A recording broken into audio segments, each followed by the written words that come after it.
there, welcome to Art with Korb. We are going to be dealing with gouache today, so stick around and maybe you'll learn something.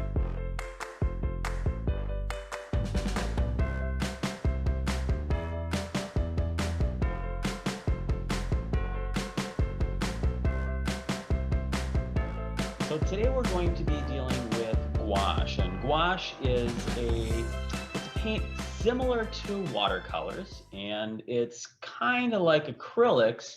It's similar to watercolors in that it's water soluble. So if it's dry on your palette, you can just re-wet it.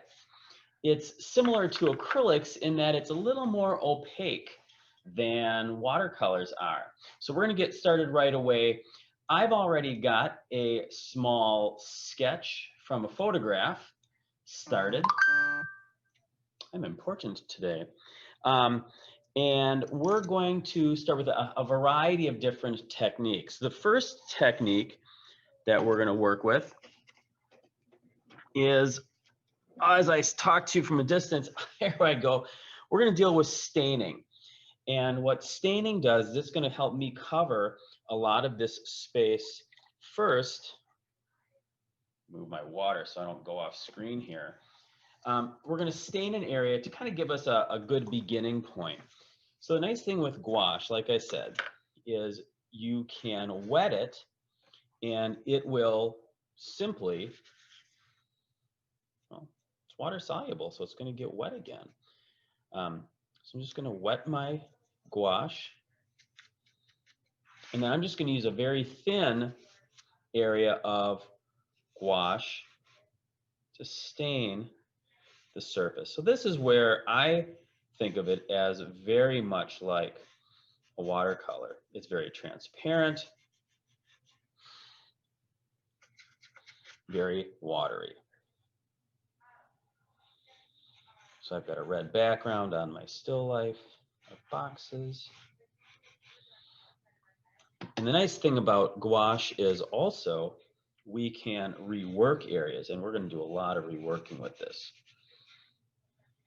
I'm working on a fairly nice piece, fairly heavy and stiff piece of watercolor paper. Whatever you've got is going to be fine. A brown paper bag, illustration board. I say typing paper is probably not the best to work from. Typing paper, jeez. But you know, whatever you've got is good. So this is a stain.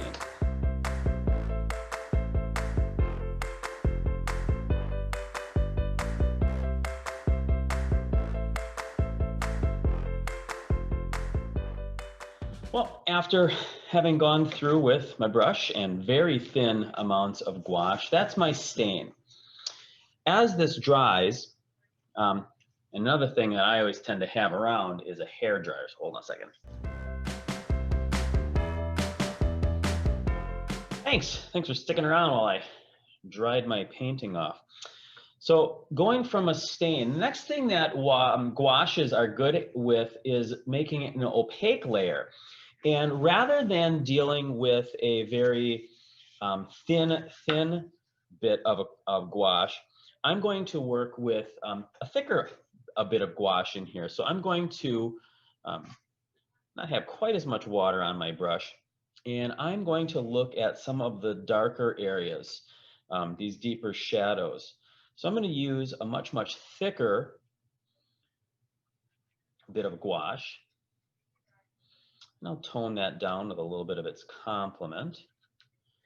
One of the colors I don't have on my palette is black. And not that black is a bad color to use in painting, it's just that it's so very severe. So I'm mixing up a much more opaque bit of color here. Add a little bit of blue to deepen it even more. And so in my darker shadows areas, I'm going to put in a little bit more opaque. I could probably add a little bit more pigment to this.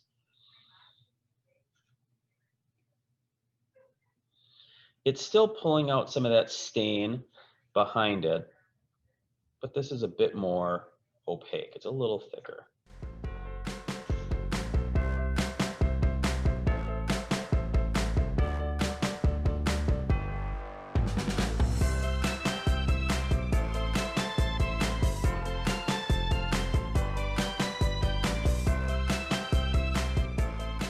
So we got quite a bit of opaqueness happening in here. It still has a transparency a little bit to it, but I'm painting with a much thicker version of that. So we can work in a lot more areas, and I'm going to come back in here later and finish up this painting. So at the very end of the film, at the very end, you'll see this piece all finished, I hope. The next thing that we're going to deal with is a little bit of wet on wet. And so what wet on wet's going to do is I'm going to dampen the paper just a little bit, and then I'll add wet paint over the top of it. So some areas where I have some shadows, I'll work in this little box here. I might have this little bit of this area wet on wet, so it has a soft, blurry edge to it.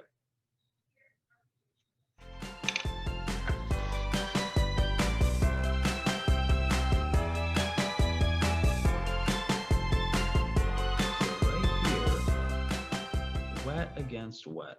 You have a nice, soft, blurry edge to that.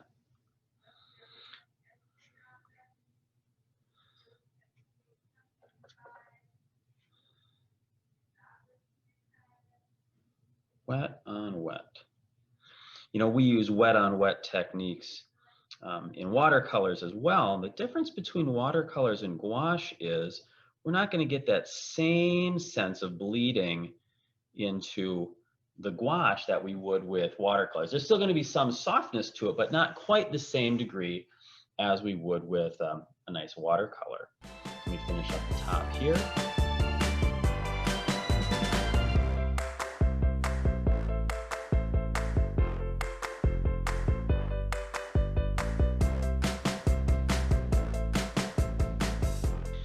Thanks. So that's wet on wet. I've got some nice blurs here, some soft blurs on this edge, and then I did this shadow over here. The next area that we're going to deal with is some dry brushing. And what this does is this allows us to add some texture to our painting. My textures are pretty smooth. I think I'll add a little bit of texture maybe down into here. And so what I'm going to do is I'm going to pick up some paint with my brush. I'm going to use a different kind of brush. I'll use a filbert here. And let's see, I'll get some the burgundy. I'll get some white burgundy in here. So a little bit of white gouache. There we go. And just a little bit of that burgundy color.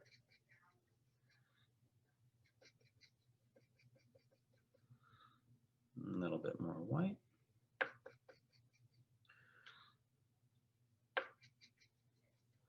And then I'm going to brush a little bit of it off on my rag.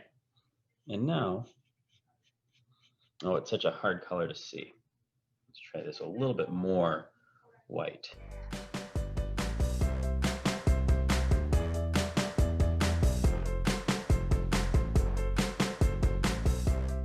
And so that's dry brush. I've added a little bit of paint, not quite as much as I had initially put on there. Remember, I'm wiping some of it off and then adding that dry brush on top of it.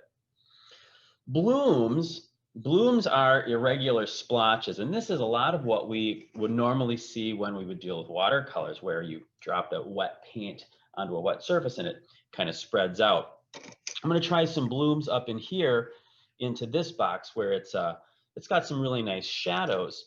So what I'll do is, again, pick up some gouache with my brush. I'm going to load up my brush with water. I'm using a different brush. And I'm going to spread around a good amount of my deeper pigment, my paint, in the background.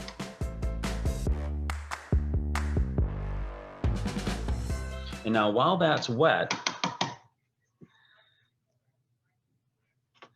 I'm going to add a little bit of some different blues into this space. This might be a good technique to use to lay down a foundation, to start a space. You can see it's blooming out, spreading out a little bit there. Create a nice deep contrast, add a little bit more of this deeper blue. right along that edge and just let it spread out.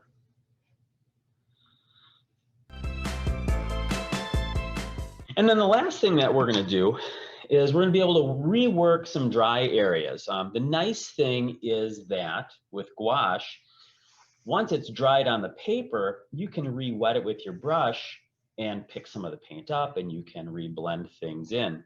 So while I've got, this is still wet up in here, this is all dry down in here. This area is probably dry. I'm going to work on this box because it's very brightly lit in the photograph.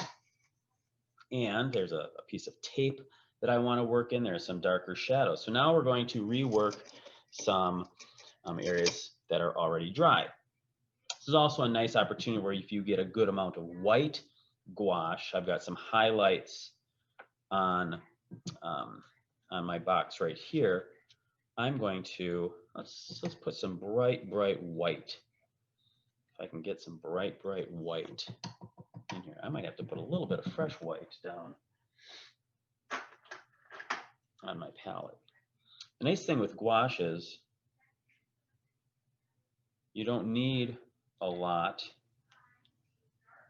I must have had 2 whites in my box.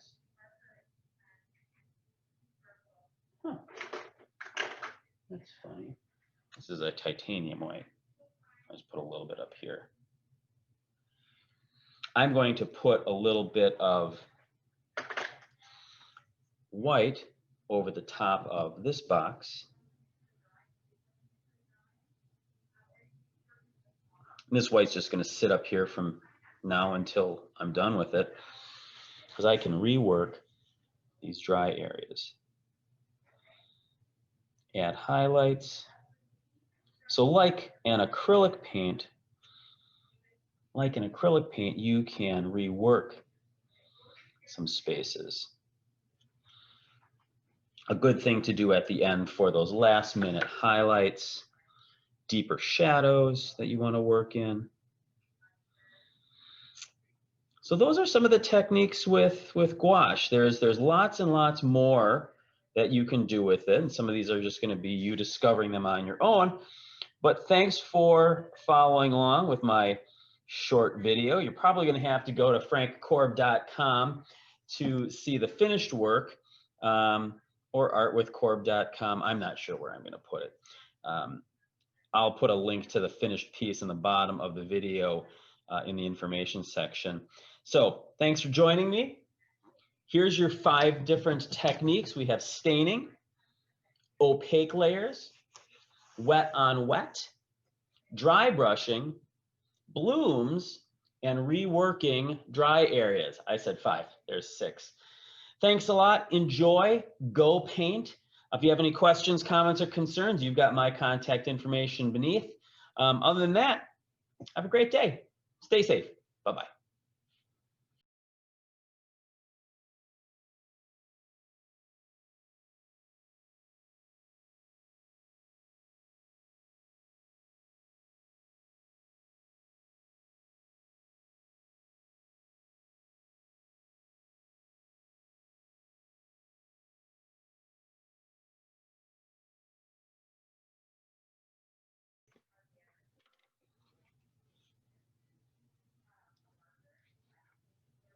Test, 1, 2. Test, 3, 4.